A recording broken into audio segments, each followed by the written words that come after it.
Okay, I'm going to show you how I edited my photo for my flipbook. I have Photoshop pulled up and I have the photo that I'm going to edit. First off, I want this effect to happen to all the photos in my flipbook, so I'm going to record what I do and then we're going to tell it to do it to all the files. So first off, for that to happen, we're going to push Window up at the top, Window, and then select Actions. And then this window should pop up, and click the tab right there on the side and select New Action. Okay, and for right now we're just gonna name this Editing. Press Record. Okay, now it's recording everything we do. Make sure first off that you select the lasso tool over here. That's selected, and then up here it says feather, and you're going to make sure it says 80 or 90. Mine says 80. And then what we're going to do is go around the picture, around the edges like so, select this. It doesn't have to be perfect because it won't determine it exactly. Okay, do that. Next, we are going to select the inverse. So you can either go to up here to select inverse, or you can just press Shift Command I and that'll select the outside. Next, we're going to go over here to the adjustments and we're going to select the levels. This can pop up. You press the middle arrow and you can go to the right and you can see the picture. If I go all the way, see what it does? It makes the black around the edges. So we're just going to make it about right there. Alright, next we are going to flatten the image, and the way you do that is either select Layer up at the top and go down and select Flatten Image, or you can press Shift Command E.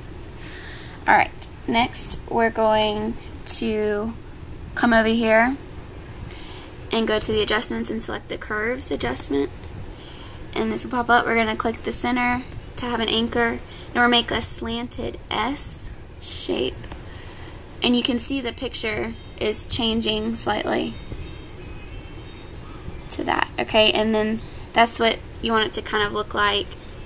Give or take a little bit, whatever you want. Alright, then we are going to come up to Layer, New Layer, and then it's named Layer 1, so that's okay. And what we're going to do on this layer is make sure that Layer 1 is selected over here in your layer box. Come back over to the paint bucket and make sure that black is selected for the color. And we're going to fill this entire thing black, like so. Then we're going to go up to Layer, select Layer Style, Blending Options. This will pop up. You're going to select this toolbar. You're going to go down to Hue, select that. And then the opacity right here, you want that to be 40. So we're going to make it 40. And you press OK. And that your picture will look like so. Alright, next step is to flatten the image again. So I'm going to push Shift Command E, and it makes all the layers go into one.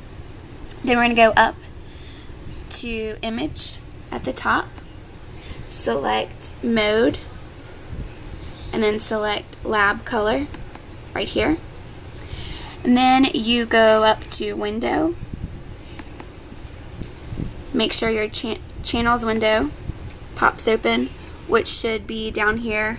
It should open where your layers box was. Then you want to select the lightness channel, and it will pop up like this, black and white. Then we are going to go to Filter at the top, Sharpen right there, and we're going to unsharp the mask. Alright, this will pop up and you want the amount to be 50, the radius to be 50, and the threshold to be 0. And that can also give or take whatever you want. And that's what I'm going to do. So I'm going to push OK.